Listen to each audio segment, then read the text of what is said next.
dương xa tay hàm mịch nào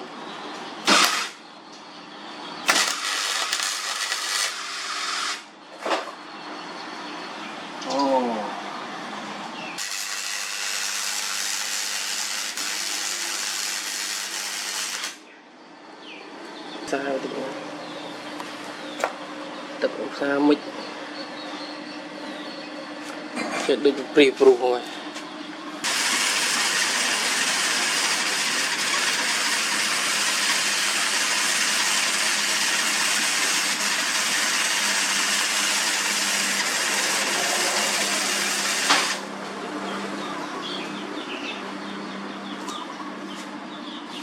ô khó điên ô khó điên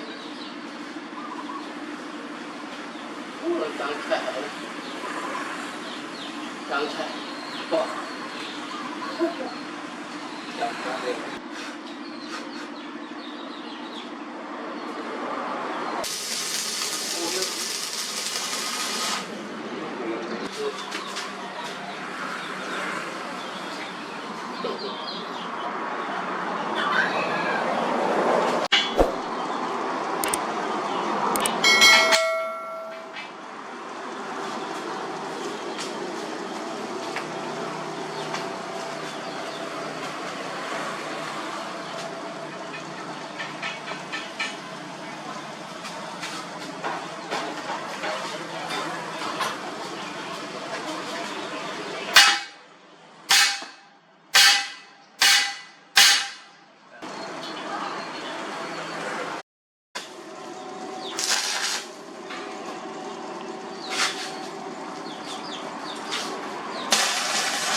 rồi xa ban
mà lấy dương thôi cắt tay xa mịch đó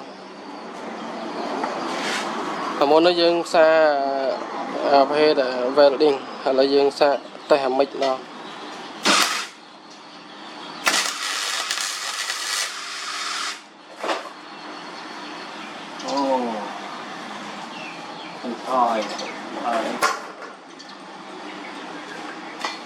mua khói mua cái này kia khói nó là lửa đó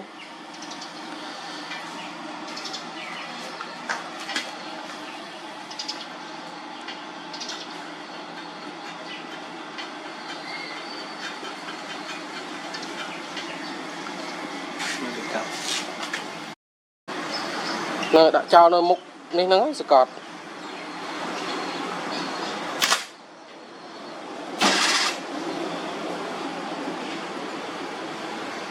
cọt nữa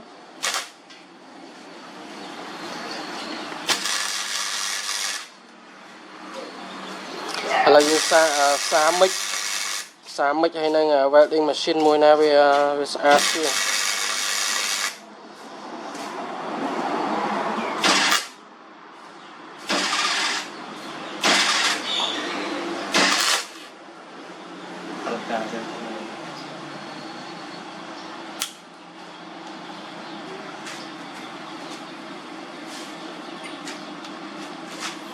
nhưng nhầm nẹp sam đó nhỉ đây như nẹp sam đâu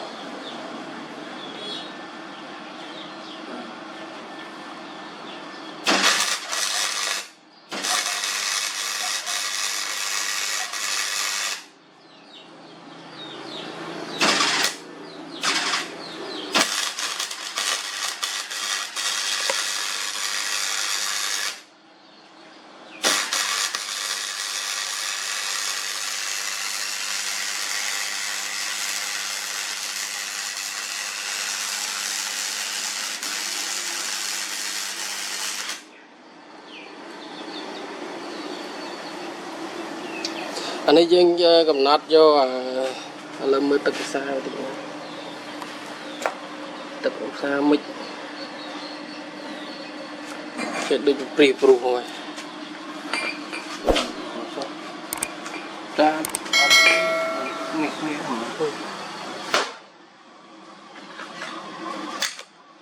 nhưng cả giờ power với lịch buôn hay là cầm lăng oxide lịch buôn này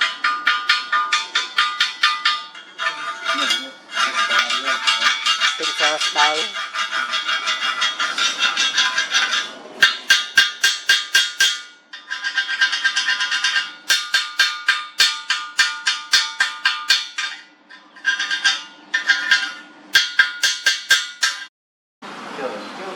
hả? Cái cùng sao đó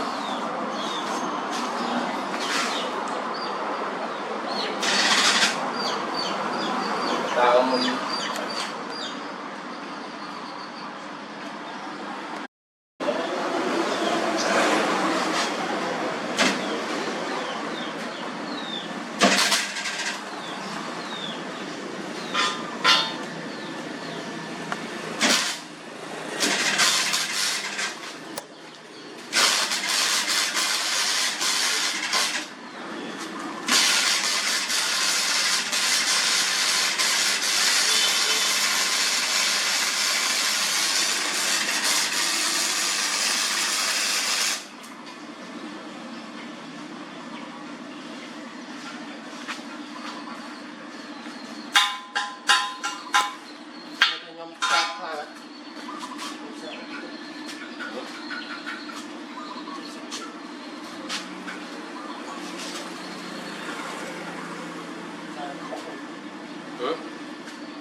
không phải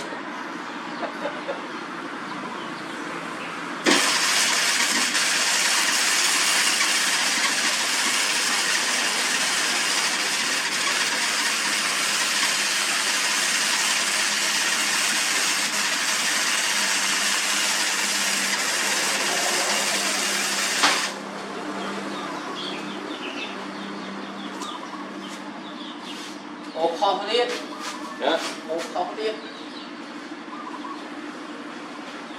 rồi càng chạy to chậm quá đi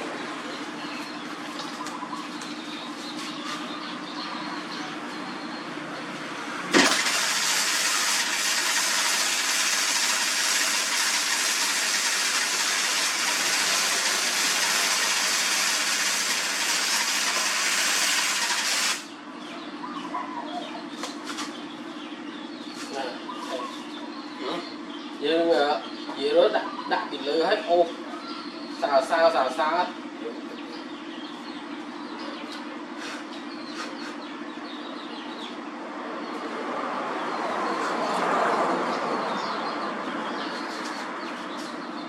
cá đi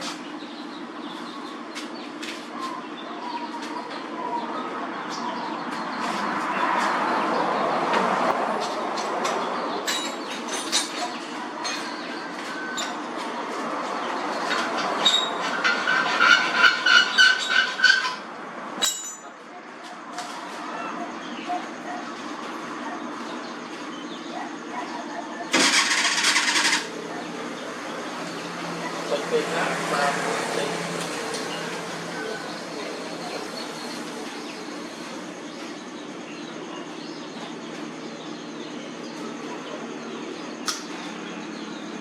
chai như nó chai như nó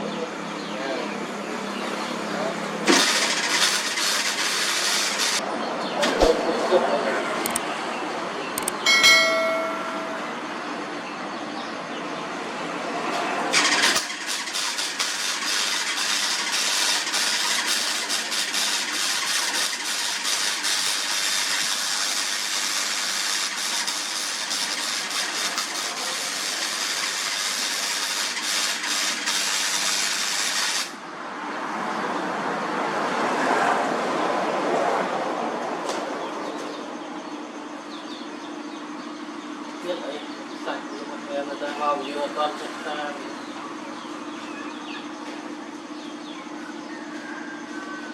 vì đâu review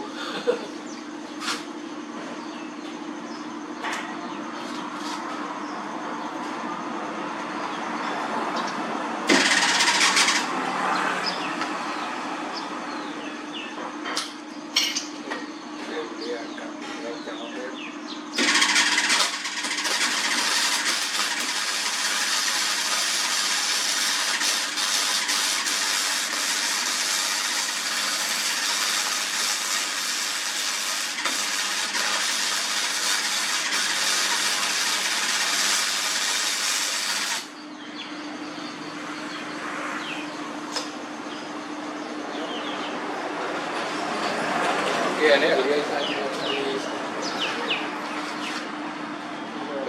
cái mà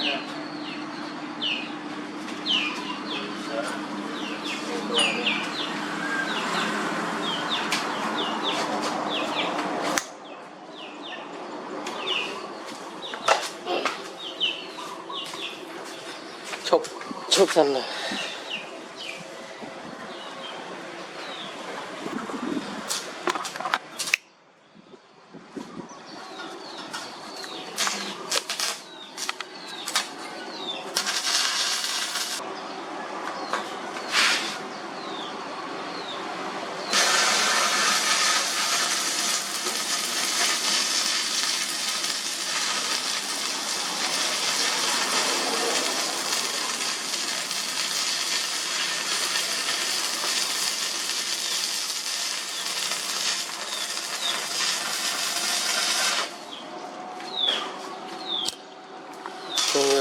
ប្រៀបធៀបសាច់សាមិចហើយនឹងសាច់សា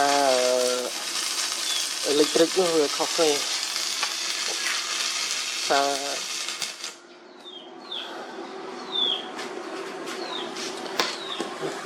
នេះដោយសារទំហំដែកចំនោះវាបើគិតទៅវាក្រាស់ដែកវាក្រាស់មិចនេះវាផ្សារបានតែដែកជាស្ដើងប្រភេទលេខនេះ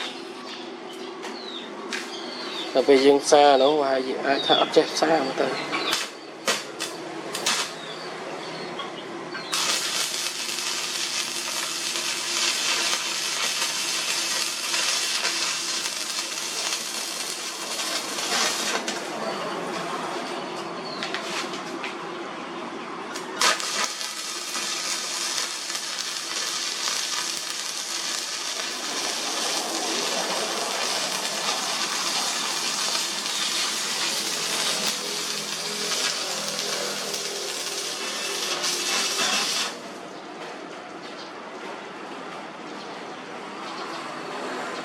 bạn có á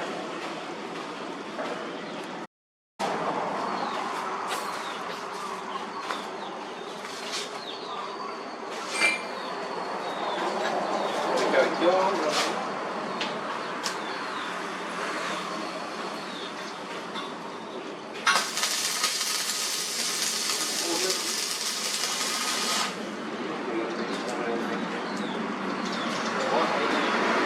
đùa lên thế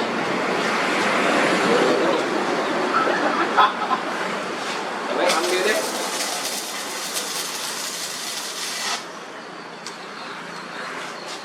rồi Hả? ô băng proi Ừ.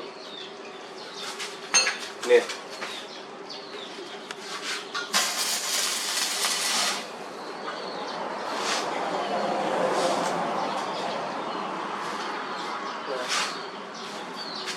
Lắm.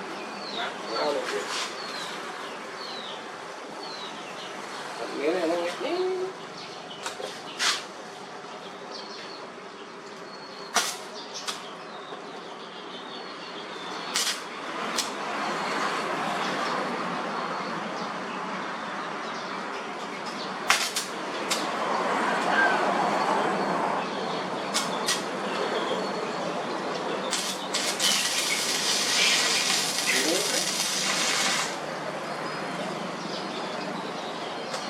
ra lên chuyện tay Còn lươn hết ra nhé. Ôi lươn này. Ai thì ở bàn cửa nhé. Nè, nè thế. Ai ở đường này này, ai này này. Chết rồi, nè, nè.